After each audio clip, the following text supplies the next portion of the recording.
Je ne vais pas rester très longtemps parce que de toute façon tout est marqué sur cet écran d'accueil. On va avoir le plaisir de parler avec un des cinéastes américains les plus importants en activité, quelqu'un qui conjugue le classicisme et la modernité d'une manière unique, un auteur qui a une voix très spéciale, qui creuse des thèmes depuis maintenant plus de 30 ans de manière magnifique. Je vous demande d'applaudir et d'accueillir comme il se doit Monsieur James Gray.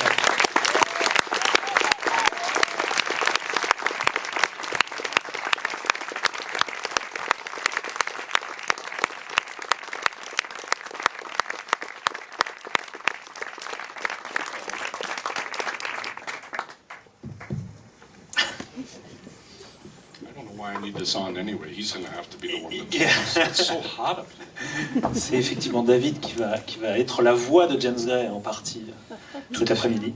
On va discuter de cinéma pendant à peu près 1 heure. Je vais poser quelques questions à James Gray sur son cinéma pendant 1 heure. Et puis au bout d'1 heure, vous aurez la parole, c'est-à-dire que vous pourrez poser les questions que vous voulez à ce cinéaste. It's actually worse because I can understand about 80% of what he's saying, so it's horrible. It's like I have to interview him. It's like a test. It's like French class. Well, depends on your opinion of Lucky. You want to translate my bullshit? Ok, avant de rentrer dans le vif du sujet, je voulais avoir votre sentiment. Comment, il y a quelques semaines maintenant, Tancred, ou Rocco même, est mort, puisque Alain Delon, qui avait joué dans Rocco Siffredi et dans Le Guépard, qui sont 2 de vos films que vous citez assez régulièrement comme influence, je voulais savoir comment vous aviez vécu... C'est pas Siffredi, mais... J'ai dit Rocco Siffredi.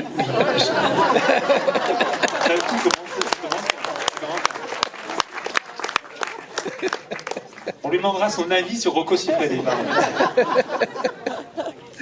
Yeah, that's another kind of actor. Rocco et ses frères, donc. Alain Delon et Rocco et ses frères. Rocco and his brothers. Je voulais savoir quelle avait été sa réaction quand il a découvert qu'Alain Delon était mort. So, first of all, I thought he was one of the great actors ever in movies. And it's very rare that you can single out one thing like this. But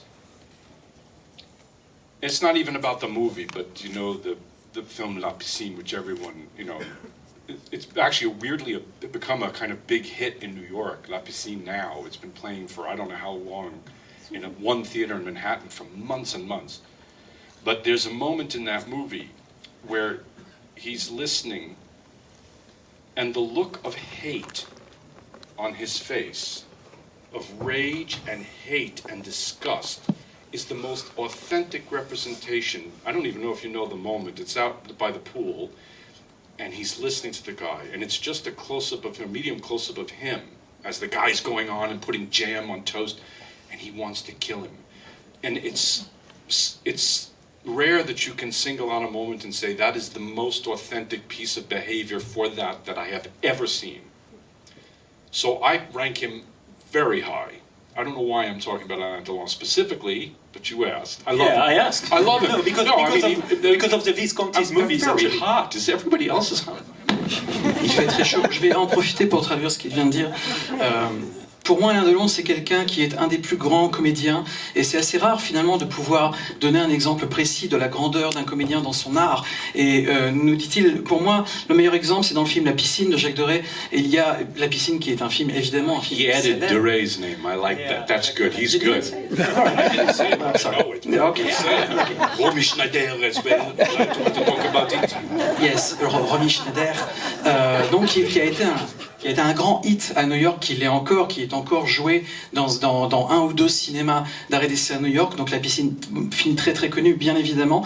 Et il y a ce moment dans le film où Alain Delon est en train d'écouter cet autre personnage qui est en train de parler, Maurice René, absolument, qui est en train de mettre de la confiture sur des tartines. Et pendant qu'il est en train de parler, Alain Delon le regarde et dans son regard, il y a une haine, il y a un dégoût absolument incroyable.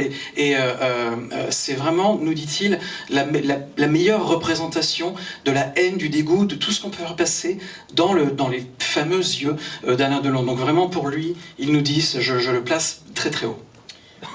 But it's very interesting, and maybe I can. This is very politically incorrect, but I'm 3,000 miles away from the United States, so I, for some reason, mistakenly think it's safe. So I'll say it. So much, not everything, but so much of actors for the cinema, and I think in a way that we devalue now, does have to do with their physicality. And he was so good looking, but not just pretty boy. There was tremendous ambivalence in his face. And that allows the films that he's in a transcendence. In other words, if you had me in La Piscine, or if you had me in Rocco e Siffredi, Il Gatto Pardo, right? Me going, fighting, you know, Garibaldi's troops. It would not have the transcendent power that it does. And so, in a way, you're not allowed to say this now, but physical beauty does matter in the cinema. At least for me. Because it's not reality, it's authenticity, and they're not the same thing. And he brought tremendous authenticity to his beauty, and ambivalence. Good luck. It's not on purpose, you asshole. Thank you so much. I remember that. Ce que je veux dire est probablement politiquement incorrect, mais comme je suis à 3500-4000 km des États-Unis, quelque part j'ai l'impression que je suis à l'abri. Mais aujourd'hui j'ai l'impression que les acteurs, les comédiens, il y a quelque chose dont on ne parle pas vraiment, c'est leur aspect physique, c'est quelque chose qu'on met un petit peu de côté depuis quelques années, pour beaucoup de bonnes raisons, mais je crois que la physicalité d'un acteur, c'est quelque chose qui a vraiment beaucoup d'importance, en tout cas plus qu'on ne le pense maintenant, probablement. Alain Delon, c'est quelqu'un qui était très beau, qui avait un véritable physique, une véritable présence physique, mais c'était une beauté qui avait également une grande ambivalence. Il pouvait vraiment exprimer tellement de choses avec ce visage, qui pouvait être adorable, et en même temps extrêmement dur et même un peu dangereux. Et il transcendait les rôles qu'il faisait. Et là, il nous dit, si moi, par exemple, j'avais été casté dans La Piscine ou dans Rocco et ses frères, ça n'aurait pas été exactement pareil. Parce que je n'ai pas exactement le même aspect physique. Le Garibaldi aurait été différent, très probablement, si ça avait été moi. Donc la beauté physique, pour moi, c'est vraiment quelque chose qui a une grande importance au cinéma, parce que le cinéma, ce n'est pas la réalité, c'est l'authenticité. Et faire passer l'authenticité, c'est quelque chose qu'un homme comme Alain Delon réussissait parfaitement. And this actually weirdly gets to our current crisis culturally, which is that artists are now being put in the place where we are meant to solve the social and political failures of history. And it's not our job to do that. Our job is to communicate transcendence and beauty and emotion, and not to try to drive an agenda where the focus is on the supposed presentation of the real. That is a limiting prospect. We are here to allow you to transcend reality, and it's not the same thing.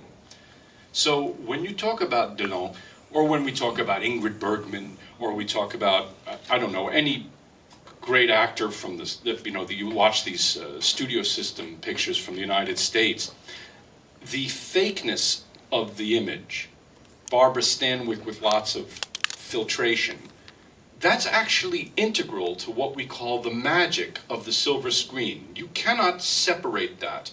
And part of why we're in trouble is the digital effect. It's horrible because I shouldn't see every pore and pimple and mistake on the face, and that's considered vulgar and anti-democratic to say. But I'm saying it. So fuck them. Oh, thank you so much. C'est aussi ça, la crise que l'on a aujourd'hui, que l'on rencontre aujourd'hui au cinéma avec les artistes, parce que on demande très souvent, presque tout le temps, aux artistes d'apporter des réponses, de résoudre des échecs sociaux, des échecs politiques. Ce n'est pas le rôle des artistes, ce n'est pas notre rôle.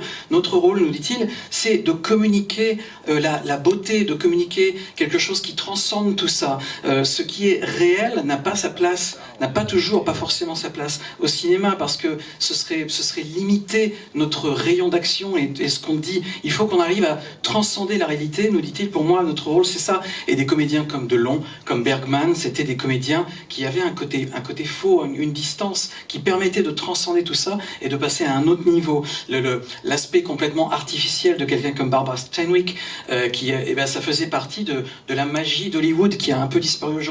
Aujourd'hui, nous dit-il, il y a des effets spéciaux qui permettent de voir sur grand écran en 4 ou en 12K tous les pores de la peau. Ça ne m'intéresse pas, nous dit-il, c'est pas ça qui m'intéresse. C'est encore une fois la magie du cinéma et ce qui permet de parler de problèmes au travers, en transcendant la réalité. Now, this does not mean beauty is the same thing as pretty. This is also a crisis of our moment. Gene Hackman, transcendent, not pretty, but beautiful. Because he shows you his soul. So I'm not telling you that everybody has to look like, Heidi Klum. That's not what I'm talking about. I'm saying that the soul is revealed. And it doesn't have to be with blemish, physical blemish, to have a greater truth. That's really what it comes down to, finding a greater truth. Yeah. Je ne vous dis pas que la beauté, c'est être mignon, c'est être beau, c'est pas ça que je vous dis. La beauté, pour moi, c'est par exemple quelqu'un comme le comédien Gene Hackman. Gene Hackman, on peut pas vraiment dire qu'il était beau, pas spécialement, mais quelque part, il était beau. Pourquoi ? Parce qu'il n'avait pas ce petit côté mignon que peuvent avoir certains comédiens aujourd'hui, mais il faisait voir son âme, il mettait son âme sur la table, il a donné, il l'offrait au public, et c'est cette offrande de son âme qui faisait apparaître la beauté dans son jeu, la beauté dans son image. Et pour moi, encore une fois, la beauté, c'est pas Heidi Klum, c'est pas ça. C'est vraiment révéler l'âme, c'est ça pour moi le rôle, également le rôle du cinéma. Now you thought you were going to ask me lots of questions. You asked me No. Voilà, vous pensez à poser beaucoup de questions. It's a very important subject for today because you now have battling authoritarianism across the industrialized world. So the question is why? In the United States, the economy is actually pretty good. But I have to listen to this insufferable asshole who threatens the democracy. Why? With the decline of religion, I'm not a religious person. I have respect for people who are. I'm not personally. It's okay. Art filled that hole for me. And I really believe that when you look at why people are angry in a way that they cannot even verbalize, that movies are one small part. I'm not saying great movies would solve problems, but the cultural hole that has been left because artists are now forced into a position where we are not searching to communicate this transcendence to people, and we cannot fill the hole that the loss of religion has caused. So culture matters. Cinema matters for that reason.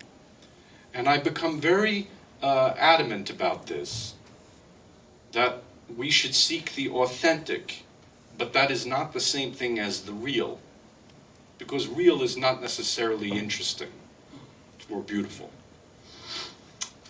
Pour moi, la société, le monde industriel que l'on connaît aujourd'hui, les sociétés modernes, en tout cas que l'on appelle telles, eh bien, ce sont des sociétés où il y a un autoritarisme qui est venu, qui s'est installé et qui est dangereux. Quand on regarde, par exemple, nous dit-il, les États-Unis, qui est mon pays, enfin mon pays, je parle pour lui.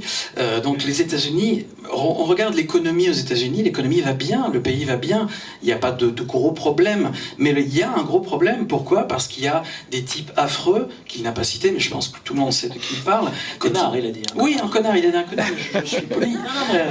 Des types affreux qui...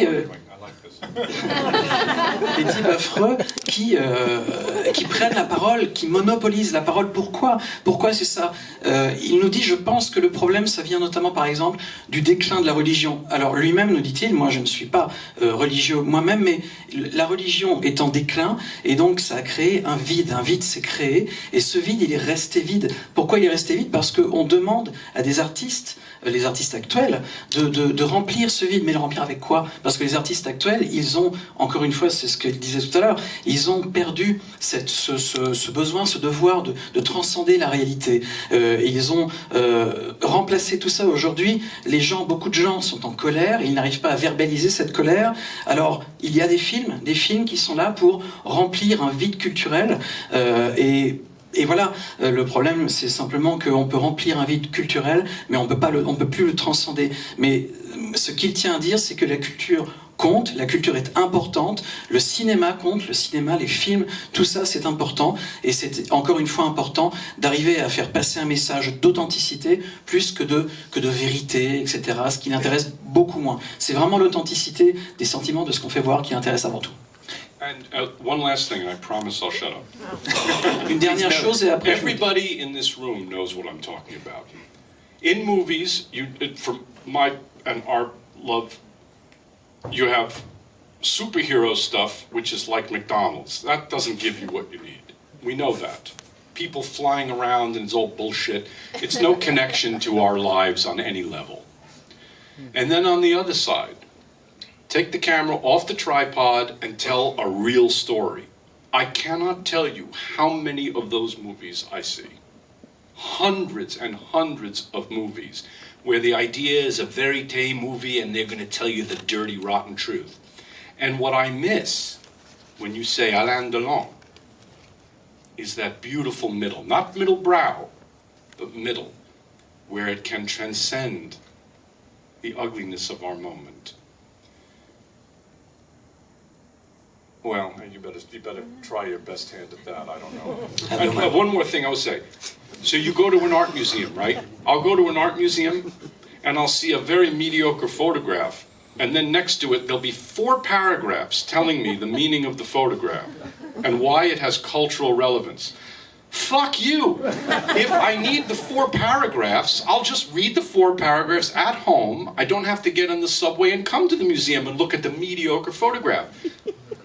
The work of art must live on its own. I don't need 4 paragraphs to explain Guernica. Now, I understand the cultural context of Guernica matters, but I wouldn't need it to get the power of it.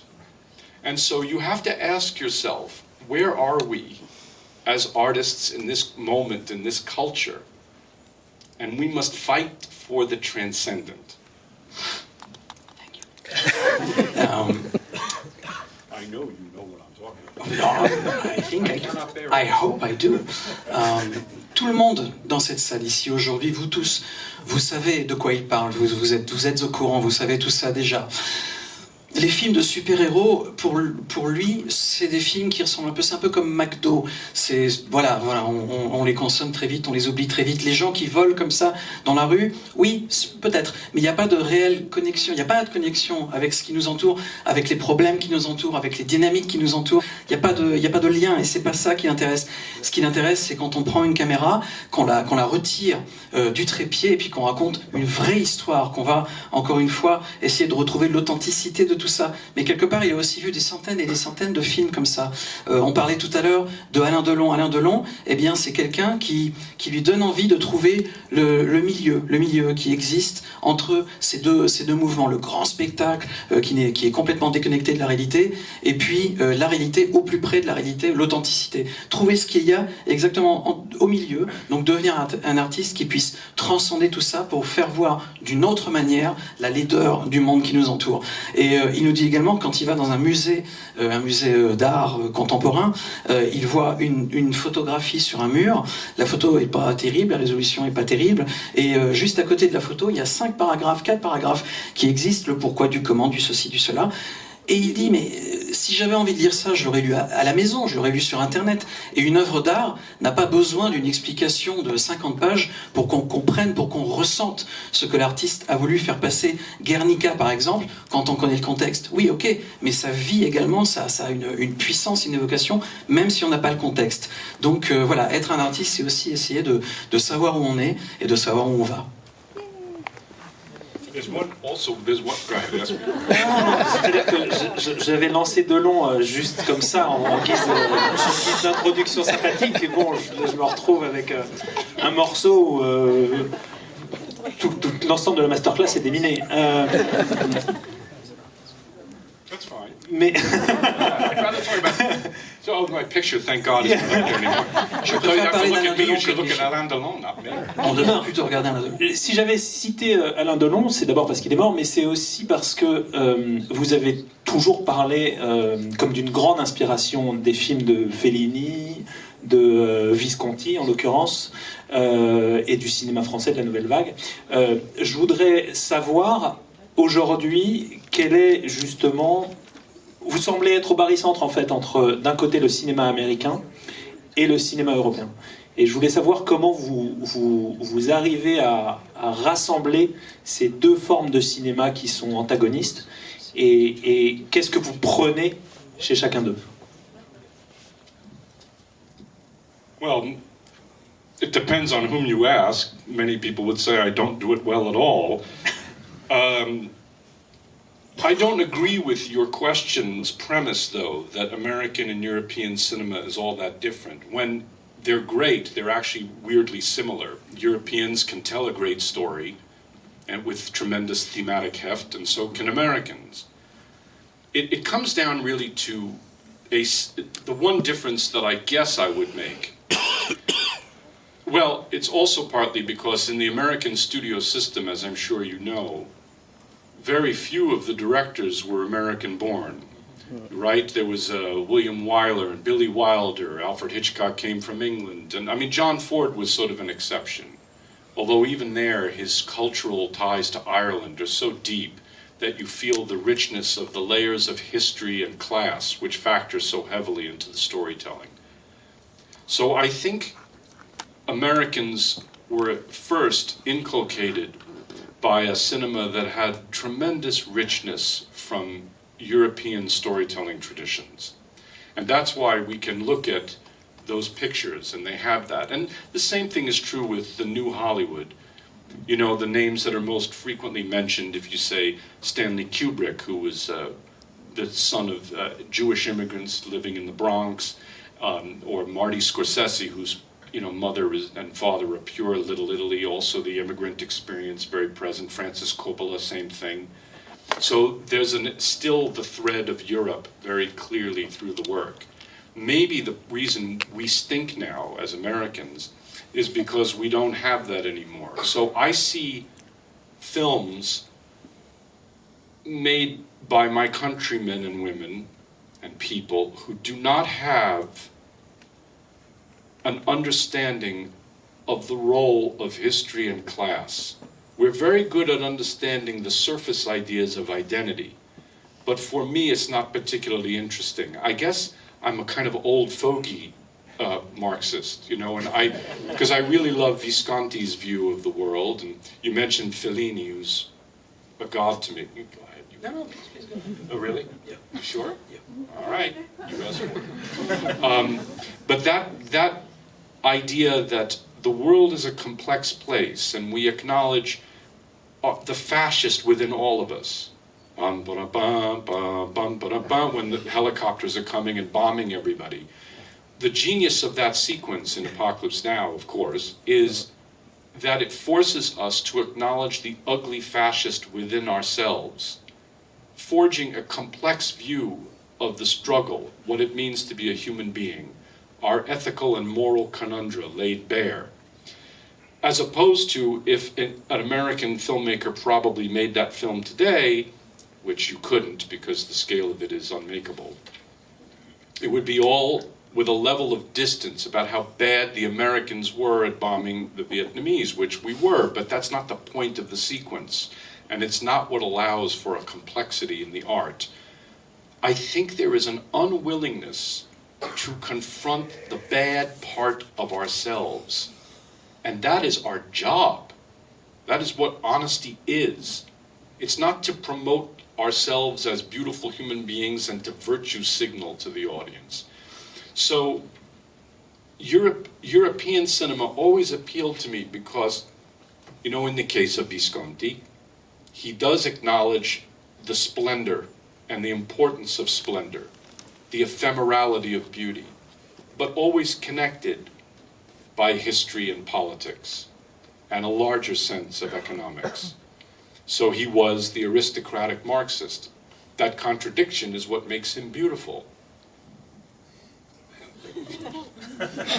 Yes. You asked for it. Yes, I know. Longer than Tolstoy. I will try to make it short. Yeah. No, I wouldn't agree with that. Certaines personnes vous diraient ça de manière un peu différente. Moi, certaines personnes me diraient que je ne le fais pas si bien que ça. Mais il me semble que quand vous avez dit tout à l'heure que le cinéma américain, le cinéma français sont parfois complètement antinomiques, eh bien, il nous dit, pour moi, non, ils sont très similaires finalement l'un l'autre.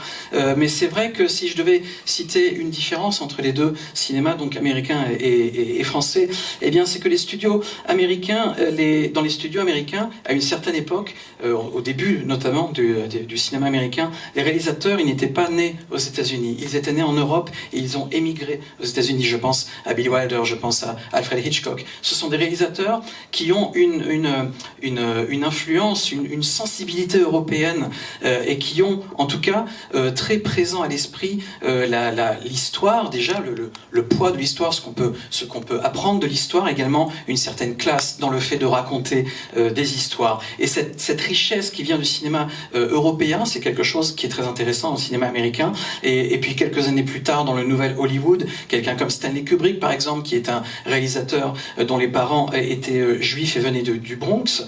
On peut penser également à Martin Scorsese, on peut penser à Francis Ford Coppola, évidemment, dont les origines italiennes sont très présentes. Encore une fois, tout ça, les influences de l'Europe sont très présentes dans le cinéma américain, qui, moi, me plaît. Et aujourd'hui, on n'a pas ça. Aujourd'hui, on n'a plus vraiment de réalisateurs comme ça. Ils disparaissent les uns après les autres, ils vont disparaître et il n'y en a plus vraiment dans les nouveaux. Donc on a peut-être perdu quelque chose et il n'y a plus cette sensibilité à l'histoire, à la classe qui faisait... Aujourd'hui on parle surtout d'identité, mais ce qu'il nous dit c'est l'identité, moi ça m'intéresse pas tant que ça. En tout cas c'est pas ça qui me pousse, qui me motive. Et aujourd'hui le monde c'est un endroit qui est très complexe et on en parlait différemment il y a quelques années de ça. Il prend un autre exemple, il nous dit par exemple Apocalypse Now de Coppola, quand on réfléchit à Apocalypse Now et cette scène incroyable avec les hélicoptères, la musique de Wagner et tout ça, c'est vraiment un cinéma qui montre du doigt le fasciste qui repose en chacun de nous finalement. C'est quelque chose qui était incroyable de parler de notre éthique, de parler de nos valeurs, et c'est quelque chose qui était possible à un moment donné et qui l'est peut-être moins aujourd'hui parce qu'on a peut-être perdu quelque chose en route. Aujourd'hui, il y a une distance quand on regarde un film comme Apocalypse Now, une distance temporelle parce que les bombardements américains en Vietnam, ça s'est passé il y a très longtemps. Au moment du film, c'était tout frais, mais là maintenant c'était il y a longtemps. Donc maintenant, on n'a peut-être plus envie aux États-Unis en tant que réalisateur de se confronter à notre oui, au mauvais côté qui est en nous. Merci Gaël. Au mauvais côté qui est en nous. Le cinéma européen, c'est ce qu'il nous dit. Je vais vous citer quelqu'un par exemple comme Visconti qui parlait de la beauté, qui avait une esthétique, une sensibilité artistique très forte, mais qui était toujours reliée à la politique, à la société, qui parlait de ça aussi. Finalement, Visconti, c'est ce qu'il nous dit, c'est le dernier aristocrate marxiste que nous avons eu dans le cinéma. Vous venez de dire quelque chose qui m'intéresse beaucoup. Vous parlez du mauvais côté des cinéastes qui mettent en avant le caractère sombre de l'humanité. Cela dit, j'ai l'impression que votre cinéma tente à justement créer de l'empathie pour chacun de vos personnages. Il y a une phrase que vous citez assez régulièrement de Eliot. Je vais la dire en anglais parce que c'est en anglais que je l'ai trouvée. The greatest benefit we owe to the artist to the great artist is the extension of our sympathies. Je sais pas comment tu peux traduire ça, David. En tout cas, ce qu'on peut, disons que je vais le faire mal, c'est pas bon. Merci. Non, j'ai pas écouté la phrase. Le plus grand, ce qui peut se passer de mieux pour un artiste, en fait, ce qu'un artiste peut faire de mieux, c'est d'étendre, d'élargir notre. Alors, c'est pas vraiment sympathie, je sais pas comment on pourrait traduire ça, mais c'est plutôt l'empathie. Oui, l'empathie. Voilà, l'empathie. Et j'ai l'impression que c'est précisément ça que vous faites en travaillant avec vos personnages. Yeah. I hope so. J'espère. Ok. Well, I mean,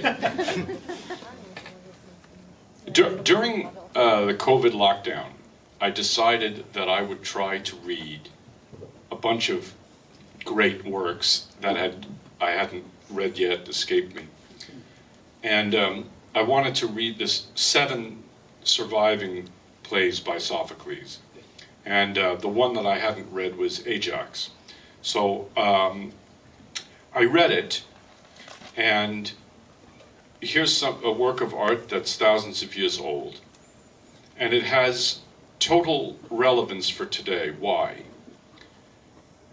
Because the play is an honest confrontation with the war that goes on inside of our souls. And it is not telling you that everyone is great and perfect, or that some people are perfect and some people are evil. It's not distancing us from other people who are bad and calling them the monster. It's asking us to love everyone for all of their weaknesses, and that those weaknesses actually make human beings beautiful, that is part of beauty. And that is really the key to not just the Greeks, but to Shakespeare, to the entire history of the Western canon, which I recognize is deeply flawed and filled with dead white guys. But I can't change history and have more women from ancient Greece writing plays. I can't add women or I don't know, Latino people painting in 19th century United States or something. I only have that as our history. So judging it from our history, though, there is that beautiful compassion that he affords human beings. And I've tried to steal from that. And the George Eliot quote, which is interesting that she was a woman writing that, really naming herself George Eliot, right?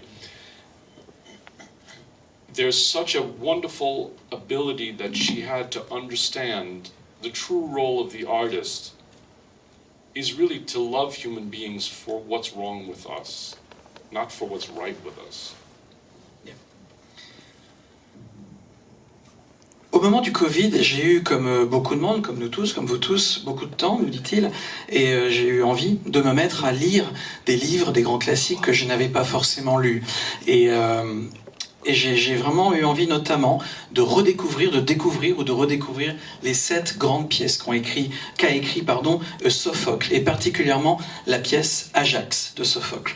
Et alors je l'ai lu, et bien que la pièce Sophocle, elle est déjà vieille de plus de 1000 ans, de 1000 années, enfin de bien plus que ça, elle est encore complètement d'actualité aujourd'hui. Pourquoi ? Parce que elle parle d'une confrontation honnête avec la guerre, avec le combat, le conflit qui existe au milieu de nos propres âmes. C'est une pièce qui demande, qui dit d'aimer les humains pour leurs défauts et pas pour leurs qualités. En tout cas, pas seulement pour leurs qualités, d'aimer surtout leurs défauts, parce que c'est dans les défauts de l'âme humaine que l'on trouve la beauté de l'humanité. Et ça, c'est quelque chose qu'on retrouve chez Sophocle, mais qu'on retrouve aussi chez Shakespeare, qu'on retrouve dans tout le canon européen. alors, il nous dit, bien sûr, là on parle de l'histoire de son pays, des États-Unis, c'est une histoire qu'il ne peut pas changer, il ne va pas réviser l'histoire des États-Unis, il n'y a pas beaucoup de femmes, il n'y a pas beaucoup de latinos qui peignent des choses incroyables dans les siècles passés, mais c'est une histoire, l'histoire américaine, elle est ce qu'elle est, et c'est avec ça qu'il va créer son propre art, et qu'il va créer sa propre, on va dire, mythologie. Et lorsque vous parliez de cette citation de George Eliot, ce qui est intéressant parce que c'est une femme qui se fait appeler George, eh bien c'est intéressant parce que elle nous dit elle-même, finalement au travers de cette citation et au travers de la plupart de ses travaux, que le rôle d'un artiste, c'est d'aimer les humains pour ce qu'ils ont de plus imparfait. C'est les imperfections de l'humain qui les rend humains. Eva, dans The Immigrant, a une phrase à un moment donné, se tourne vers Bruno et lui dit, je trouve que c'est un des plus beaux dialogues que vous ayez, et se tourne vers Bruno qui est joué par Joaquin Phoenix et lui dit « tu n'es pas rien, you are not nothing ». Et j'ai l'impression que cette phrase, d'abord Eva, je trouve, est l'un de vos plus beaux personnages. Vous parliez des tragédies grecques, pour moi c'est Antigone. Et cette phrase, pour moi, résume justement ce principe d'empathie et le regard que vous avez sur chacun de vos personnages. Je voudrais juste savoir comment vous avez construit ce personnage et qu'est-ce qu'il signifie et si justement il synthétise votre regard au... I like that movie. I don't mean I like it, meaning I think it's good. I had a great experience making it. Whether it's good or not is for you and for them to decide. But what I was trying to do there was to make very plain my belief that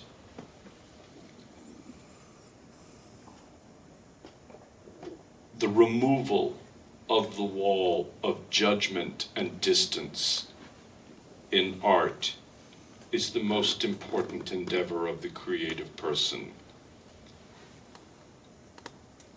We must be in league with the work. Do you know what I mean when I say that? Yes. In league with the work.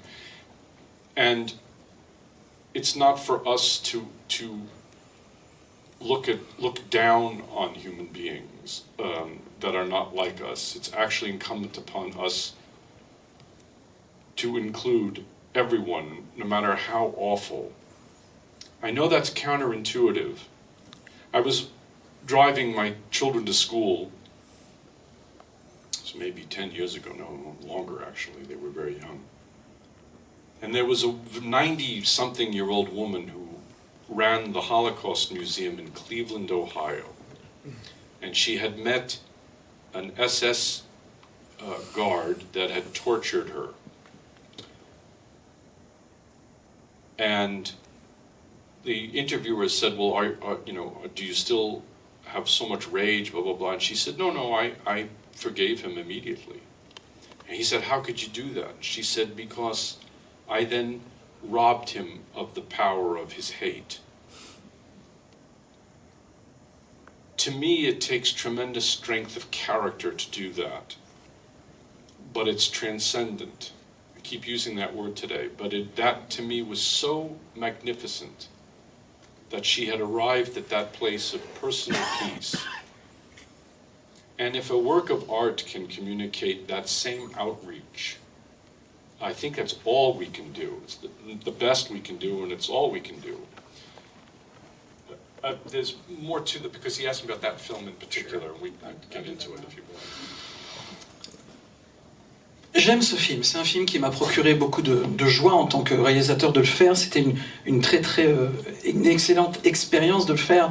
Mais je crois que, moi ce que je crois, c'est que le fait de retirer le jugement dans l'art que l'on fait quand on est un artiste, c'est ça le plus important pour moi. Le fait de ne pas regarder les autres personnes, les autres humains, les autres gens d'en haut, mais de me mettre au même niveau. Pour moi, c'est vraiment important d'essayer d'inclure tout le monde dans ce que moi, nous dit-il, je représente dans mon art, dans ce que je fais dans mes films. Pour moi, c'est ça le plus important, c'est d'être au même niveau et d'inclure tout le monde.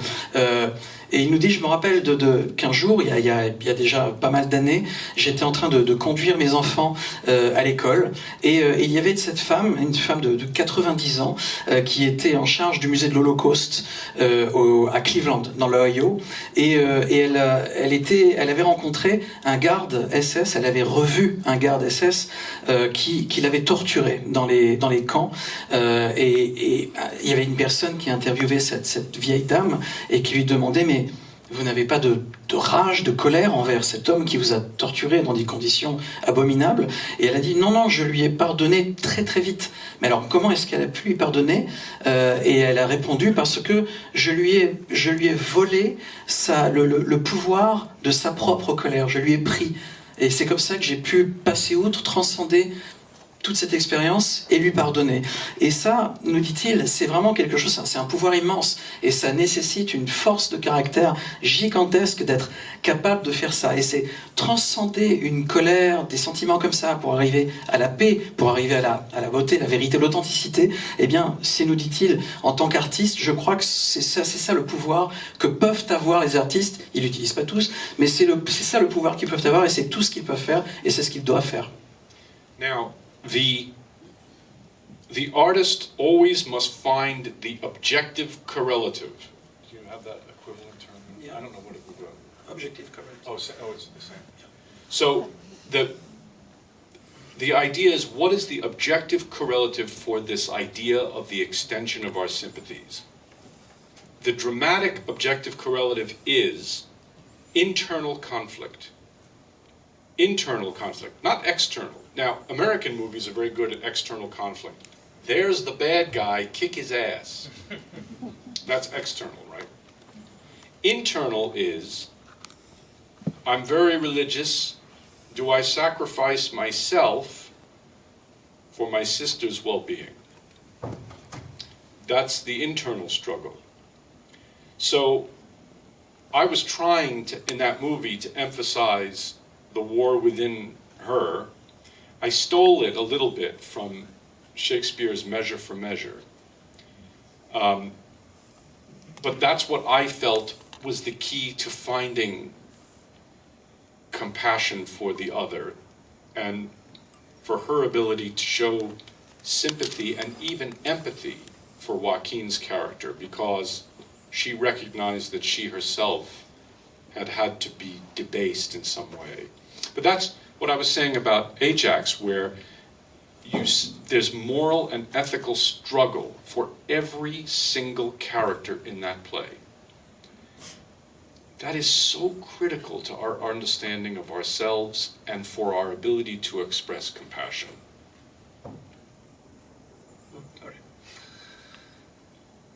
I'm waiting for the next question. Yeah, can't wait. Pour moi, l'artiste doit trouver une corrélation objective, et ce que j'entends par là, c'est arriver à étendre nos sympathies, en tout cas notre sens de l'empathie pour les personnages, ce qui n'est pas toujours facile. Et comment faire? Alors par exemple, nous dit-il, pour lui, c'est mettre le doigt sur le conflit intérieur des personnages. Alors il nous donne un exemple dans les films américains. Aujourd'hui, ce qui peut être complètement objectif, eh bien c'est, cette personne-là, elle est pas bien, elle est méchante, alors on va lui casser la gueule. Ça, ok, c'est ce qu'on voit très souvent dans les films américains, c'est basique, ça marche, mais par contre, faire voir un conflit interne, pareil, ouais, c'est ma lunette, c'est par exemple dire, voilà, moi je suis religieux, comment est-ce que je peux extérioriser ce que j'ai en moi pour faire en sorte que ma sœur, par exemple, puisse aller mieux. C'est le genre de chose qui est beaucoup plus intérieur et beaucoup plus complexe. C'est ce qu'on retrouve, par exemple, dans... Alors, par contre, là, j'avoue, je ne me rappelle pas du titre. Measure to Measure. Mais le titre français, Yeah. Bon, le titre de la pièce de Shakespeare, Measure to Measure, c'est ce qu'on retrouve dans cette pièce-là. C'est également ce qui a été à l'origine de sa recherche de créer de la sympathie, de l'empathie pour le personnage de Joaquin Phoenix dans son film, et dans la pièce Ajax dont il a parlé tout à l'heure, de Sophocle. Dans la pièce d'Ajax, il y a ce conflit éthique qui est au centre de la pièce et qui est là pour servir chaque personnage de la pièce. Donc tout ça fait partie du même cheminement intellectuel. On voit bien que travailler justement ces conflits intérieurs des personnages est au cœur de votre filmographie. Vous avez, cela dit, pris le genre, que ce soit le polar, que ce soit le mélodrame, que ce soit le film de SF, pour justement creuser ces thèmes-là. Je voulais savoir très simplement comment vous, au moment de l'écriture, comment vous justement vous équilibrez les règles du genre et ce qui correspond au thème dont on parle, voire les éléments personnels que vous rajoutez également dans tous ces films. Well, like I said, it depends on whom you ask. Sometimes I fail at that. Genre is interesting. It's just the way in, and there are rules, and they're meant to be broken. And I just try to use genre as a way of arriving at a greater truth. It's the whole thing that I'm saying that it's not realism that you're after, but rather authenticity, as I was saying before. And so genre is actually the thing that allows you to express a greater truth. I think of, Chinatown, for example, the way that film operates. But there is no real rule. I wouldn't say that Le Mépris, Godard's film, has a genre, would you? I mean, it doesn't matter. It's still transcendent. And the weird thing about cinema is how everything matters. Because if you made Le Mépris frame for frame, and you removed Georges Delaroux's music, it wouldn't be half the movie that it is. So, all the details do matter to allow you to enter the fantasy. And this is a very key idea, I think, this idea of entering the fantasy. Because a lot of what is in vogue today is a desire to express that we are above the fantasy. But no one is above the fantasy of narrative, the fantasy of beauty. It's like a song without a melody. You need the melody in order to engage you and engage you emotionally. And narrative is very much equivalent to melody in a sense. So when we talk about genre, really we're talking about engagement with that greater truth. So how much do I think about it? Some, but not much, because I know I'm going to break the rules even if I don't mean to. And that's okay, they're meant to be broken. Parfois, j'échoue à faire ce que vous disiez tout à l'heure. Je n'y arrive pas. Pour moi, le genre, c'est simplement une porte d'entrée. Ça me permet de rentrer dans un système narratif qui va me permettre de parler de quelque chose. Mais en même temps, le genre, évidemment, il y a des règles. Mais les règles, comme tout le monde le sait, sont faites pour être tordues, pour être cassées, pour qu'on puisse aller au-delà. Et moi, j'utilise le genre pour parler d'authenticité. C'est ce que je disais tout à l'heure, et je le répète encore, authenticité versus véracité, réalisme. Et le genre me permet de m'exprimer au travers donc d'un certain code, mais également d'éclater ce code pour pouvoir aller plus loin et pour pouvoir transcender tout ça. C'est quelque chose qu'on retrouve par exemple dans un film comme Chinatown, qui lui aussi est clairement un film de genre, mais bon, on passe un petit peu outre les règles. De la même manière, Le Mépris de Jean-Luc Godard, c'est un film qui transcende toutes les règles plus ou moins établies qu'on pourrait avoir à l'idée quand on commence à voir le film. On s'en rend compte aussi parce qu'il y a beaucoup de détails dans le film de Godard, par exemple, de détails qui comptent. Si on regarde le film, par exemple, et qu'on retire la musique de Georges Delerue, eh bien on va se rendre compte que ça ne marche plus, que ça ne fonctionne plus, que le film n'est plus que la moitié de ce qu'il est, parce que tous les détails comptent. Et pour moi, c'est vraiment important de faire entrer le spectateur dans ce fantasme, dans cette chimère que l'on crée lorsqu'on fait un film, et vraiment de faire comprendre que personne n'est au-dessus de ce fantasme, au-dessus de cette chimère. C'est un peu comme une chanson. La mélodie, évidemment, est extrêmement importante. Eh bien, c'est un peu l'équivalent que je fais, nous dit-il, avec la narration, avec l'histoire du film. C'est un peu la mélodie du film, on va dire. Et pour moi, voilà, le genre, c'est quelque chose qui a un rapport avec la vérité, en tout cas la vérité, l'authenticité, telle que je vais l'exprimer. Vous parlez beaucoup de mélodie, de musique. Quel est votre rapport à l'opéra? Vous avez vous-même mis en scène un opéra aux États-Unis. Et je voulais savoir comment est-ce que le genre nourrit... oui, en France, pardon. Comment le genre nourrit... ce genre de l'opéra nourrit votre cinéma? That was one of the great experiences of my life. That was Nazi de Figaro at Théâtre des Champs-Élysées in Paris. I think opera is, with the possible exception of cinema, the greatest art form the human race has ever created. There's no clearer pathway to the emotion than what Verdi or Puccini or Mozart or Wagner could achieve. It's a remarkable thing to behold. There is not the pretense of the realism that I'm talking about. And there is the wholesale commitment to emotion. Well, I'm not going to... you should just take this and then I'll continue because Sure. I'm forcing you to read 18 paragraphs. I love to read, it's okay.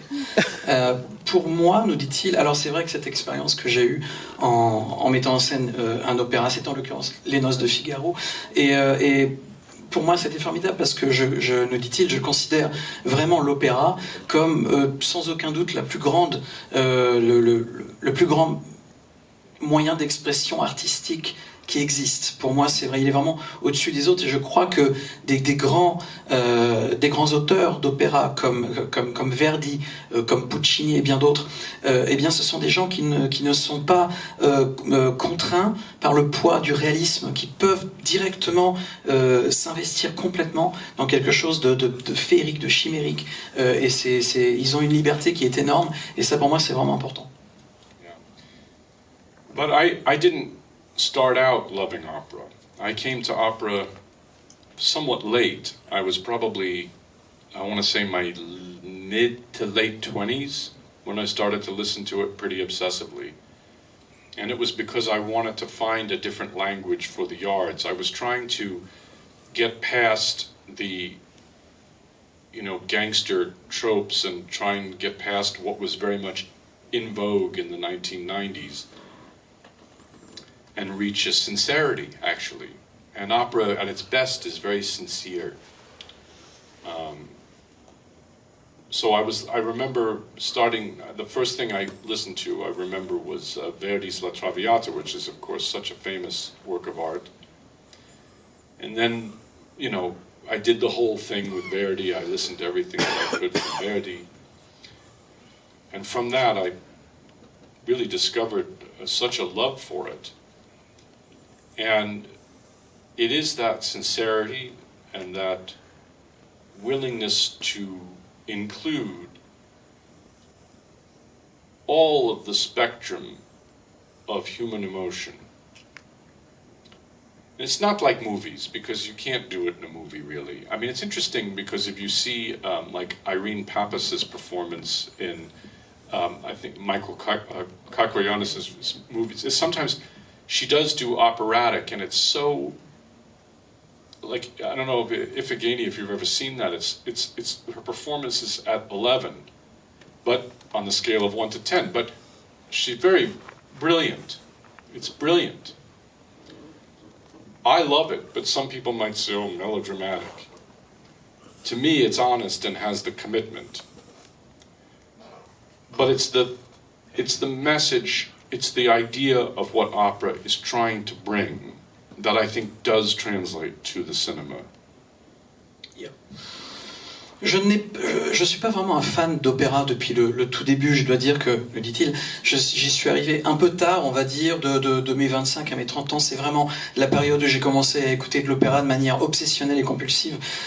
Mais ça, je m'en suis servi, par exemple, dans un film comme The Yards. Parce que lorsque j'ai fait The Yards, je n'ai pas voulu faire un film de gangster avec tous les clichés qu'on peut imaginer des films de gangsters. En tout cas, les choses qu'on voyait notamment dans les années 90, dans les films de gangsters des années 90. mais j'ai voulu atteindre cette sincérité, toujours, on revient toujours au même thème, cette sincérité, j'ai voulu y atteindre, et pour moi l'opéra c'était vraiment une grande source d'inspiration, parce que je crois qu'avec l'opéra on peut arriver à toucher à cette véritable sincérité. Alors je donne un exemple, nous dit-il, c'est la Traviata, j'aime beaucoup l'opéra La Traviata de Verdi, et pour moi c'est un Verdi dans la Traviata, il a vraiment voulu inclure tout l'éventail des émotions humaines, et ça c'est quelque chose qui est très difficile finalement à faire devant une caméra. Alors bien sûr il y a des exceptions, il parle notamment de Irène Papas dans ce film dont j'ai oublié le titre, Iphigénie. Voilà. Iphigénie. Et sa performance dans ce film, la performance d'Irène Papas, qui est donc une grande chanteuse d'opéra, interprète d'opéra, sa performance dans le film, c'est au moins un 11 sur 10, c'est une performance incroyable. Alors moi, j'aime ça, nous dit-il, j'adore cette séquence, mais c'est vrai qu'il y a certaines personnes qui peuvent dire, bon, c'est bien, mais c'est un petit peu mélodramatique, c'est un petit peu too much, mais je crois que l'opéra, c'est vraiment quelque chose avec lequel on peut transcender plus facilement des sentiments, des choses que l'on peut ensuite retranscrire sur l'écran du cinéma. One of the things that this does underscore is that there are no real rules about what makes something work. It's all about context, and I love opera, but I also love blues and jazz from the United States, and I also love rock music up until about 1985 or something. I love early hip-hop, I think was brilliant. So my taste is not restricted to opera, you know, with music. I like virtually everything, except some of what I hear now is not so engaging. But there's smaller pockets of beauty that are happening now that my son introduces me to. So there's no rules in it. But the one rule is integrity in the work that I think needs to be communicated. Je crois qu'il n'y a pas vraiment de règles, en tout cas, qu'on doit suivre. Pour moi, tout est une question de contexte. Parce que là, on parle beaucoup d'opéra, donc vous allez tous imaginer que j'adore l'opéra, mais bien sûr, mais pas que. Parce que j'aime le blues, j'aime le jazz américain, en tout cas, surtout des débuts. J'aime le rock, jusqu'à 1985, on va dire. J'aime aussi les débuts du hip-hop. Par contre, ce qui est vrai, nous dit-il, c'est que même si je n'ai pas vraiment de contraintes et que j'aime un peu tout, il dit, quand je dis un peu tout, c'est-à-dire que ce qui se fait aujourd'hui, il y a un petit peu plus de mal, mais mes enfants, mon fils notamment, eh bien, me fait découvrir des nouvelles choses, me fait découvrir des petites poches avec des travaux de qualité à l'intérieur, que sans lui, j'aurais peut-être pas pu écouter. Et donc voilà, encore une fois, j'aime presque tout. Pour moi, il n'y a pas de règle, la seule règle qui existe, c'est d'avoir de l'intégrité par rapport à ce qu'on veut faire, par rapport à ce qu'on veut dire dans son art, c'est l'intégrité. Mais sinon, je suis ouvert à tout. Being asked, what's There's good music and there's good music, and then there's the other kind. Yeah. Incredible, right? That kind of says it about art. There's the good art, and then there's the other kind. Alors, I don't know, so it's going to be hard to translate actually. Duke Ellington a dit un jour qu'il y a une différence entre la bonne musique et le reste de la musique. Il y a deux musiques en fait, il y a deux musiques, il y a la bonne musique et le reste, et les autres. By the way, he's one of the great geniuses who's ever lived. I agree. And the older I get, because I used to be much more of a sort of Miles Davis post. You know, I love jazz. That's what and I used to think sort of post 1950, and I regarded Ellington as great, but a little bit sort of old-fashioned. And the older I get, the more wrong I was. Up there. On va pas avoir un débat sur Duke Ellington, but I agree. Mais voilà, Duke Ellington, pour moi, nous dit-il, c'est vraiment un des grands génies du jazz, un des grands génies de la musique.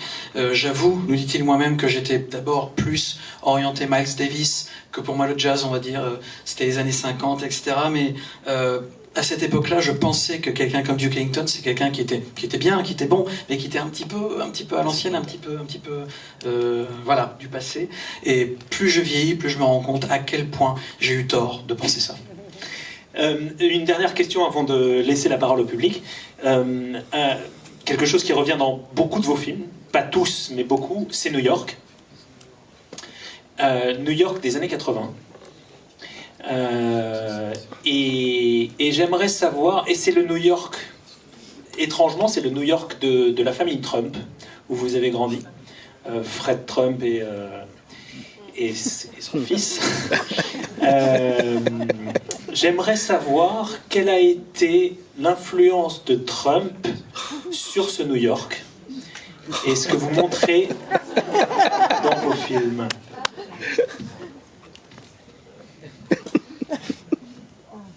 Do we really have to talk about that guy? Est-ce qu'on est vraiment obligé de parler de Trump?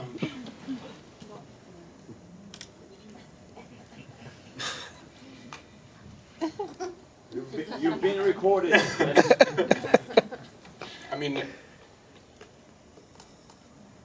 I mean, I don't even know how to answer that. I mean, he's taken up so much oxygen for so long, and it's very rare that you find somebody who violates every single thing that I've tried to express today to extend our sympathies and our compassion. But he does it. He achieves that. I don't know. I guess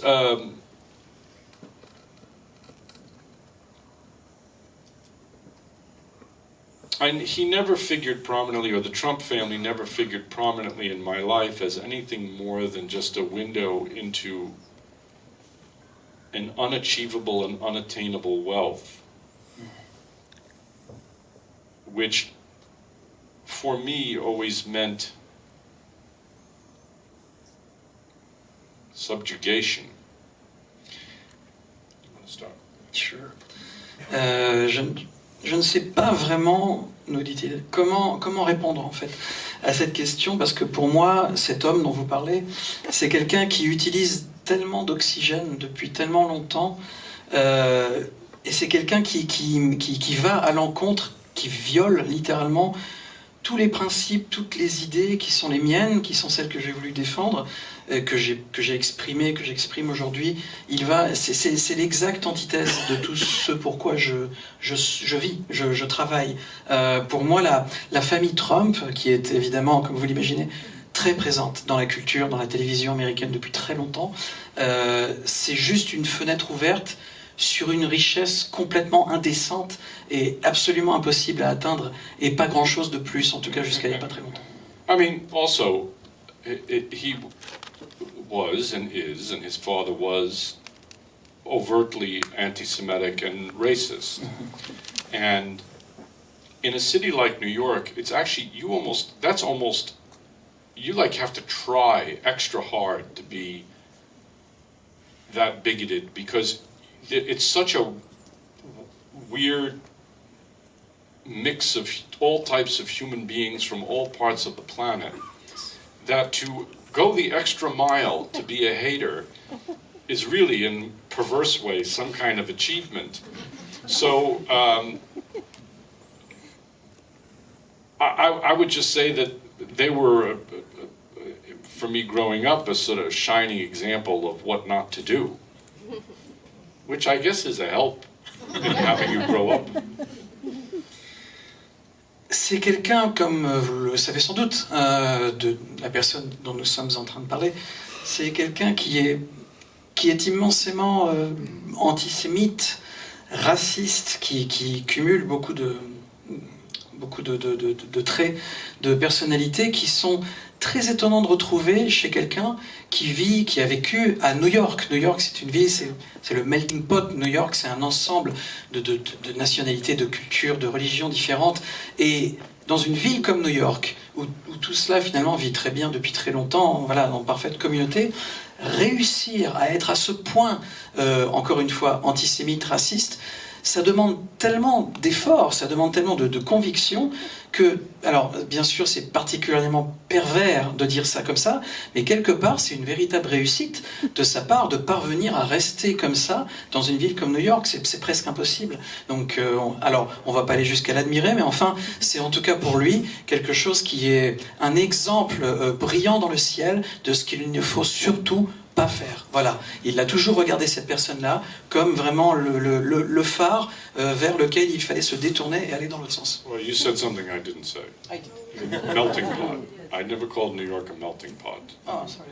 because there is segregation, but the city is so cramped because it's so small comparatively for the amount of people that you cannot help but find compassion for the other unless you actively try, Yeah.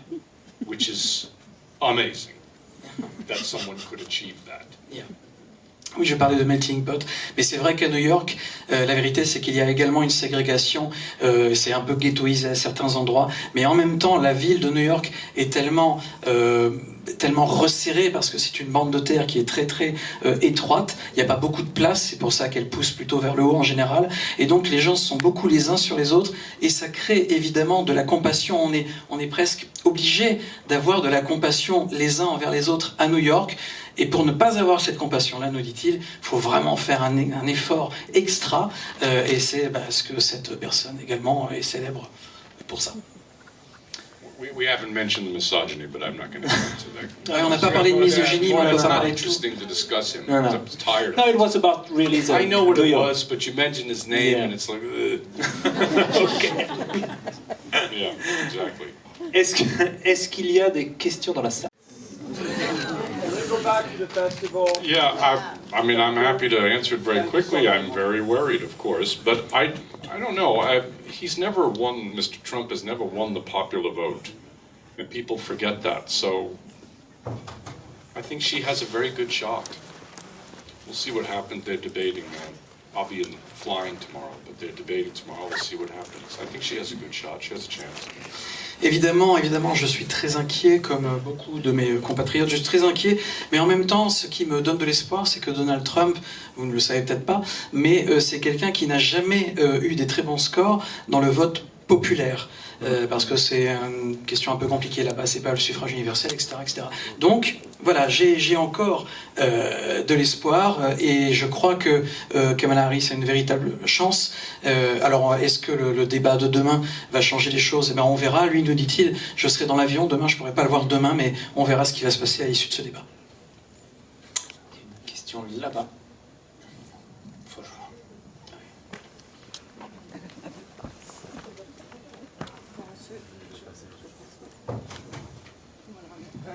Hello, Mr. Gray. First of all, please know that I am happy to be able to ask a question to a director of your stature whose career has been blessed by waves of talent and touching morals. The question I would like to ask you is the following. Are there any films or director that inspired you to pursue a career in cinema? If yes, which one? And of course, I would like to conclude by offering you my sincere congratulations for the award you received, which in my eyes you truly deserve, because as an Asperger person, I was touched by the morality of your films, which represent a reflection so precious to me. Thank you. It's very sweet. And I only want to tell you that this idea of stature is seriously misplaced. When I get the award, I go home tomorrow, and what's going to happen is I'm going to unwrap the award, and then my wife is going to say, "Take out the garbage, please." And there goes the statue. Alors, tout d'abord, je vais traduire la question pour commencer.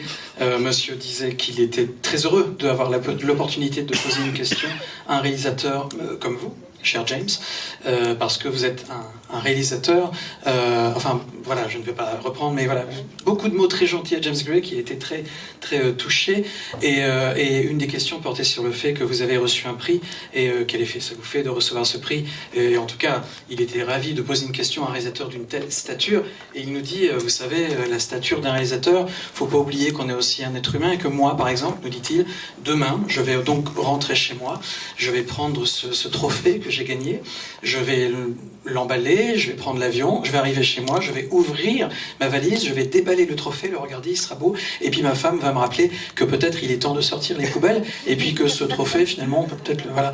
Donc, voilà, je suis avant tout un être humain. Yeah. There's too many to mention. I mean, there's so many great artists who have worked over so many decades in so many countries. And I keep discovering new people. And I keep discovering people that I'm ashamed of not knowing. I had never seen a single film by Zerlini until last year. And I love Zerlini now. I've seen like 8 of his movies, or 7 of his movies, and I love them. So, you asked me that question. I mean, I guess the answer would be Walt Disney as a producer because of Pinocchio, which is the first movie I ever saw. So, and I don't remember it, but I only know this because my mother had a little baby book that when my father died I found. And it said, James's first movie, Pinocchio, 1971. So, maybe the answer is Pinocchio. Not that I ever think of Pinocchio, but obviously there was some unconscious magic.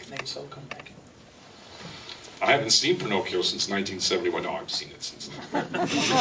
Il y a tellement d'artistes, nous dit James Gray, il y a tellement d'artistes qui font de l'art depuis des décennies dans tellement de pays qu'il a quelque part honte de ne pas en connaître plus. Il en connaît déjà pas mal, mais tous les jours, il découvre des nouveaux artistes comme Zerlini, qu'il ne connaissait pas, et maintenant il va essayer de voir tous ses films, 8 films je crois, tellement d'artistes qu'il ne connaît pas, et il se sent un peu honteux, mais pour répondre précisément à la question que vous venez de poser, eh bien, il va citer Pinocchio, l'adaptation de Walt Disney. C'est un film évidemment qui l'a marqué, c'est la première œuvre dont il se rappelle, et il a retrouvé un livre qu'il avait eu quand il était tout petit, il l'a retrouvé au décès de son père, et c'était un livre qui était adapté donc du film de l'adaptation de 1971, et ça fait revenir beaucoup de choses. Donc là comme ça tout de suite, quand vous posez cette question, eh bien sa réponse c'est le Pinocchio de Walt Disney. Actually, Pinocchio is sort of interesting because Pinocchio has on the surface, a couple of racist elements. I don't know how clearly you guys remember the movie if you've seen it. The sort of dark-skinned evil guy who's exploiting the puppet, which is objectionable, of course. But you know, it's interesting. That's on the surface. Toy Story 2 or whatever might have all the correct representation. But let's look what the story is actually about. Toy Story is about toys that are pissed off that they're not being played with anymore. A kind of narcissistic desire to be played with. Pinocchio's desire is to become an actual human being with real, genuine emotion. And so, in the micro, one is politically objectionable and the other is not. But in a larger sense, one film is infinitely greater in conception than the other. And I'll let you choose which is which. Pinocchio, c'est un film qui a beaucoup d'éléments racistes, des éléments qu'on peut questionner à juste titre. Le fait que les... He's the sort of swarthy Italian character, you know, which is like comes from... Go ahead. Il y a ce personnage... Totally see what you mean. Il y a ce personnage italien qui exploite Pinocchio finalement, qui a la peau un peu foncée, qui bon voilà, il y a des choses qui sont qu'on peut très clairement questionner, qui sont pas très bien, mais en surface. Si on compare avec un film plus récent que vous avez sans doute tous vu, Toy Story, le 2 ou le 3, eh bien c'est un film dans lequel les jouets sont vraiment sont pas du tout heureux parce que ils veulent qu'on joue avec, et les jouets tout à coup on ne joue plus avec et ils ont l'impression de plus avoir d'utilité dans la vie, etc. Donc c'est un discours presque politique quelque part. Et Pinocchio, lui, tout ce qu'il veut, c'est devenir un être humain. Donc on est vraiment sur un autre niveau. Et quand on regarde les films comme ça sur la surface, eh bien Pinocchio était beaucoup plus tendancieux parce qu'il y avait des éléments racistes. Mais par contre, si on rentre dans la profondeur de ce qui est expliqué, on se rend compte qu'il y a un autre film dans lequel ce qui est finalement raconté, ce qui est dit, en tout cas les idées qui sont passées au travers du scénario, sont très différentes et pas beaucoup plus roses. Alors évidemment, savoir savoir lequel des films est le meilleur aujourd'hui, en tout cas dans ce qu'il exprime, ça, il vous laisse la liberté à chacun de le décider vous-même. Ici, peut-être. Deuxièmement. Thank you. So my question is about the Jewish Russian-American experience that you portray so well on screen. I'm thinking of Little Odessa, Beyond the Night, even Armageddon Time. And I'm wondering specifically about the influx of immigrants from the former Soviet Union in the 70s and throughout the 90s, and how that modified neighborhoods like Brighton Beach. And I was wondering how this cultural context factored in your work or in your perspective on ethnicity and culture. La question portait sur le thème des Juifs américains, un thème qu'on retrouve évidemment énormément dans vos films, que ce soit Little Odessa, We on the Night ou même Armageddon Time, un de vos derniers films. Et particulièrement de la vague migratoire en provenance de l'Union soviétique dans les années 70 jusque dans les années 90, et puis tout ce qui se passe évidemment autour de la communauté juive de Brighton Beach à New York. Est-ce que ce contexte, de quelle manière ce contexte culturel a-t-il infusé dans vos films? Yes. I would say it's probably manifested in two ways. The first is that there are the specifics of what I consider Russian culture that I absorbed from my grandparents, which was seeing the outside world with suspicion and dimly, a fear of the outside world, which I see is actually consistent even with the newer groups of Russians who have come to the United States that, I spent some considerable time with in the early 90s, late 80s. You might want to... Sure. Pour moi, cette influence s'est manifestée de deux manières, on va dire, deux grandes manières dans mon cinéma. La première manière, c'est la culture russe qui, bien sûr, m'a imprégné de la part de mes grands-parents, qui avaient un regard sur le monde extérieur, un regard qui était un regard de suspicion.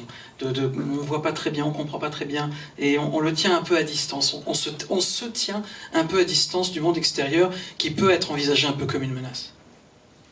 But on a larger scale, I think, the idea is less specific to the Russian experience than it is to the notion of how difficult it is, but how basic it is to our desire to fit into a larger system and to fit into larger groups and to feel less alone.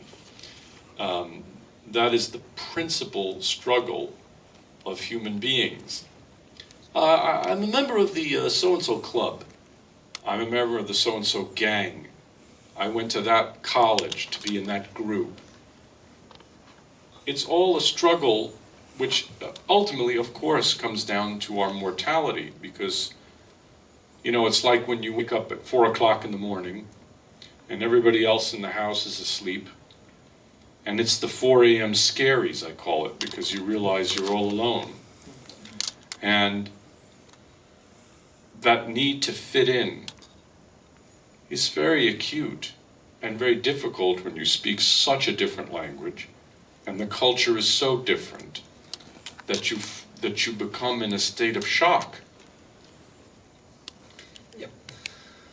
Mais si je réfléchis à ça sur un plan beaucoup plus large, je crois que c'est pas seulement le fait d'être russe ou de ne pas être russe. Pour moi, ça passe au second plan. C'est surtout notre désir à nous tous humain d'appartenir à un groupe plus large, d'être moins seul, de se sentir moins seul. C'est vraiment un combat humain de tous les jours, un combat universel, quelle que soit la culture, quel que soit l'endroit où on vit. Je me rappelle, nous dit-il, de certains gangs, je me rappelle de certains groupes à l'école, à l'université, auxquels je voulais appartenir pour être un peu moins dans mon coin. Ça fait aussi référence à des peurs plus viscérales, des peurs par exemple quand on est jeune, très jeune, qu'il est 4 heures du matin, qu'il fait nuit, que tout le monde dort, que tout à coup on se réveille et qu'on se rend compte qu'on est vraiment seul, et c'est un sentiment qui peut vraiment vous oppresser. Et quand on se sent seul comme ça, eh bien, et là par contre on revient sur le fait de ne pas appartenir à la culture, au pays, au langage dans lequel on vit au moment M, c'est-à-dire que voilà, on ne peut pas parler la même langue, on n'a pas les mêmes références, et on peut se sentir très seul, d'où cette quête permanente de réussir à s'intégrer et à appartenir à un ensemble plus large. J'ai une question, juste pour rebondir sur cette idée justement de l'immigration russe. Est-ce que, quand vous avez regardé les films de Scorsese, de Coppola, qui justement racontaient ça, racontaient cette immigration, cette histoire d'immigration, comment est-ce que vous l'avez vécu en tant que jeune descendant d'immigrés? Est-ce que vous avez pu vous identifier à ce cinéma-là, d'autant plus qu'il racontait une expérience similaire? Ou est-ce que le fait de venir d'une autre forme d'immigration a joué différemment?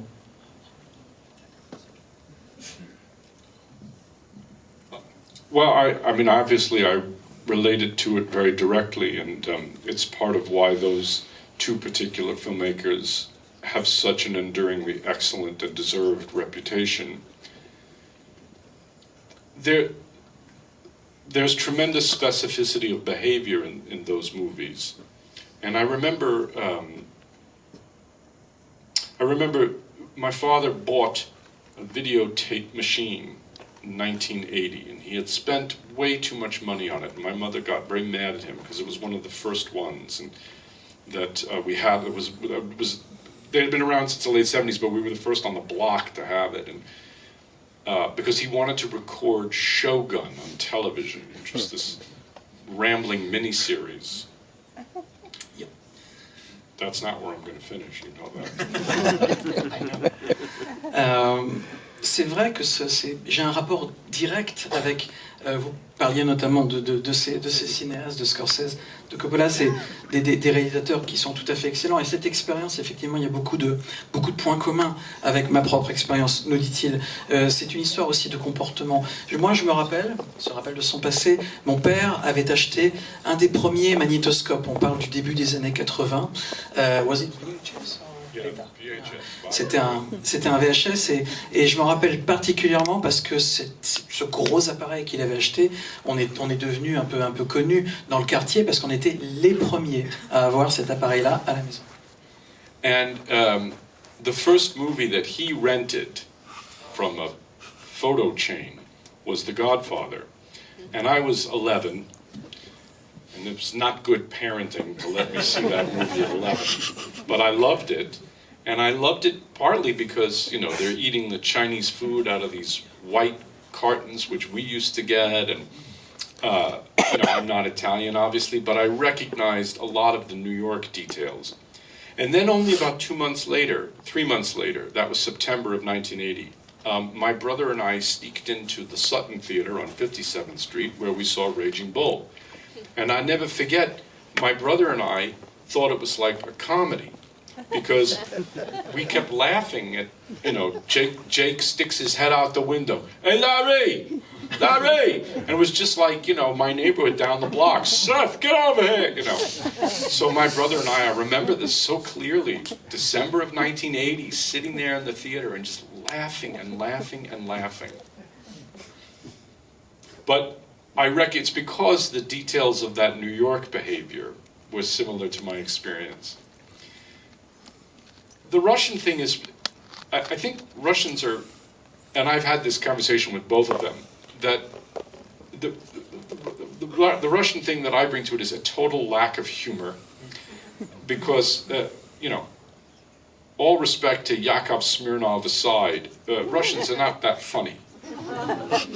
I mean, the number of jokes in Anna Karenina, I think is 0, and it's about 1,000 pages. I would not describe, for example, Crime et Châtiment as funny, would you? Oh, well, no, it's not. So, I think what is sometimes, maybe rightfully, criticized in my work is a kind of heaviness. But I can't escape that because it's part of the culture. And it's not important ultimately that a picture have humor, although those movies actually can be quite funny, but that it has love. If it doesn't have love, you have a problem. But like a movie like Ran by Kurosawa has no jokes and it's 3 hours. It's not a flaw of the movie because it has love. So that's what I've tried to communicate in my Russianness. Whatever sense of humor I have is not from my grandparents and even my parents. It's a very New York thing. So I don't really answer your question, but I think it's the details of behavior, the New Yorkness of them, that reverberates. Le premier film qu'on a loué avec cet énorme magnétoscope, c'était Le Parrain. Le Parrain que vous connaissez évidemment avec Marlon Brando, et j'avais 11 ans. Donc évidemment, c'était pas une extrêmement formidable preuve de bonne parentalité, de bonne éducation de la part de mes parents, de me faire voir le Parrain à 11 ans, c'est un peu traumatisant, mais j'ai adoré le film, j'ai adoré ce film, et j'ai adoré notamment par exemple cette scène dans le film dans laquelle il mange de la nourriture chinoise dans ces petites boîtes rectangulaires blanches, parce que c'était exactement notre propre expérience, on faisait la même chose, donc c'était formidable. Et même si, nous dit-il, moi-même je ne suis pas du tout italien, eh bien il y avait des petits détails, des détails mondains de la vie, de la vie à New York que je retrouvais dedans et qui ont fait que je me suis complètement identifié à ce film-là. Et je me rappelle également qu'un petit peu plus tard, c'était en décembre 1980, moi et mon frère, on a été voir au cinéma le film Raging Bull, et quand on a vu, de Martin Scorsese, et quand on a vu Raging Bull avec mon frère, on a eu l'impression qu'on a été voir une comédie. On n'a peut-être pas compris exactement, mais c'est comme ça qu'on l'a pris, parce qu'il y avait tellement d'éléments complètement locaux de notre vie américaine qu'on s'est retrouvé dedans et que ça nous a fait rire. Par exemple, cette séquence où Jake LaMotta passe la tête par la fenêtre et « Hey Larry !» C'était exactement de la même manière qu'ils s'appelaient les uns les autres dans leur propre rue. Enfin, il y avait énormément de points communs, de liens d'un cinéma à l'autre, d'une culture à l'autre. Ça les a beaucoup fait rire. Et c'est ces petits détails qui font que l'expérience était un peu similaire. Alors après, effectivement, dans une famille russe, l'humour n'était pas aussi présent. En fait, nous dit-il, il n'était pas présent du tout. Et c'est vrai que l'humour est assez peu présent finalement dans la culture russe. Enfin, en tout cas, tant qu'il n'y a pas d'une bouteille de Smirnoff qui est ouverte, c'est vrai qu'on rit pas beaucoup. Et il nous parle de livres, de grands livres de la culture russe qui comportent des milliers de pages. Anna Karénine ou Crime et Châtiment. Eh bien, ce sont des livres dans lesquels il n'y a pas beaucoup de blagues. Finalement, on rigole pas si souvent que ça. Et voilà, et ça apporte une espèce de gravité aux travaux des gens qui sont issus de cette culture. Et pour moi, si on ne rit pas, c'est pas si grave à partir du moment où il y a de l'amour. Alors, je prends un autre exemple, nous dit-il, c'est Ran de Akira Kurosawa. C'est un film dans lequel il n'y a pas beaucoup, c'est pareil, c'est un film qui dure 3 heures, mais dans ces 3 heures, il n'y a pas beaucoup on rigole pas beaucoup, mais il y a de l'amour. Et tant qu'il y a de l'amour, on a sauvé quelque chose. Alors il nous dit, pour terminer, que son essence russe, eh bien, c'est quelque chose dans laquelle il n'a pas trouvé d'humour. L'humour, il n'a pas trouvé de sa famille russe, en tout cas de son éducation, mais il l'a trouvé d'une autre manière. One last thing about those movies. I remember very clearly, even at 10 or 11, recognizing the honesty with which they were told. Sonny Corleone, for example, says horribly racist things. There's anti-Semitic stuff all over Godfather 2, obviously. Raging Bull certainly confronts misogyny, racism, all of these things. And I remember even as an 11-year-old knowing that it was not the film endorsing that behavior, but rather an honest appraisal of the rot that had infected American and actually human beings. That there was an honesty to the work, and that it was not erasing the more grotesque aspects of our nature. And I respected that. Even as a kid, I thought that was so bold and interesting, and really correctly critical. You know, it's like, and I can tell you this, even as an 11-year-old, you know, I would like to welcome the 5 families, and the camera's going past all of the, and I remember thinking, even at 11, that it felt like a corporation or something. that there was that implicit, beautiful criticism of capitalism that was somehow woven into that film, or the tremendous sense of myth that Raging Bull had, the heavyweight champion of the world has, the middleweight championship of the world has changed hands, the shot with the blood dripping from the rope, the confrontation with the price to achieve greatness, all these things. And I recognized really that they were fearless. And that was beautiful to me, in a way that, Star Wars was not. And I like Star Wars. So Empire Strikes Back, I actually think, is a beautiful movie. Yeah. So I'm not shitting on those. But there's a very different language at work in what Marty was doing and what Francis was doing. There was something I knew that was no bullshit about it.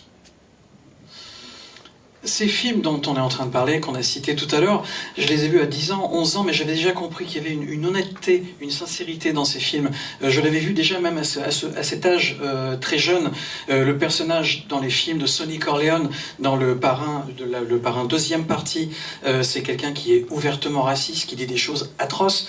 Et dans Raging Bull, il y a également beaucoup de choses parfaitement condamnables. Mais déjà à 10-11 ans, je comprenais que le film j'allais dire supporter, mais c'est tout supporter, n'était pas d'accord avec ce qui était dit, mais le montrer par souci de sincérité, de vérité, de faire voir la vérité, même si c'est pas du tout ce que pensait Martin Scorsese, bien évidemment, mais je l'avais déjà compris. J'avais déjà compris cette critique implicite du capitalisme qui transparaît au travers de ces films. C'est quelque chose, encore une fois, à cet âge-là, je l'avais déjà compris, et pour moi, ces réalisateurs-là, c'était des réalisateurs qui n'avaient pas peur d'y aller, qui n'avaient pas peur de casser les barrières et d'aller jusqu'au fond. J'ai trouvé une beauté dans ces films que j'ai pas forcément retrouvé dans La Guerre des Étoiles. Alors attention, le dit-il, je suis pas en train de cracher sur La Guerre des Étoiles. Un film comme L'Empire contre-attaque, je trouve que c'est un très beau film sur bien des niveaux, mais ça a vraiment rien à voir avec cet autre cinéma. C'est un langage qui est différent, et c'est ça qui m'a intéressé déjà très jeune. On pourrait continuer des heures, mais on m'a fait ça. Donc ça veut dire que, voilà, on m'a fait ça. Allez, voilà. Là, il a pris l'avion pendant 4500 km, donc on va pouvoir prendre encore une question. Donc si vous voulez la battre.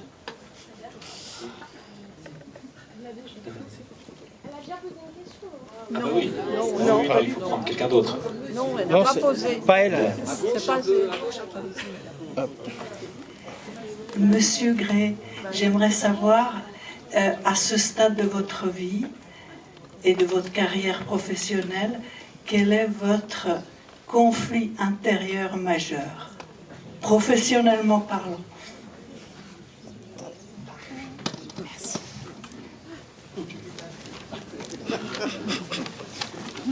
I had to ask for one more, didn't I? J'ai insisté pour avoir encore une question. On aura le droit à une dernière. Je vais me faire tuer, mais je vais me faire tuer. C'est pas grave. décapité. Very simply, how to survive and thrive in a context in which money is the single most important thing to most people. It's interesting what happened. I think it's sort of an underrated inflection point in history when the Soviet Union fell apart. The world lost a capitalism, communism, counterweight idea system. And the market became God. And I'm not advocating, by the way, for the Soviet Union. I went there in 1984, and it was a horrendous dump of epic proportions. So I'm not advocating for that. I saw it firsthand.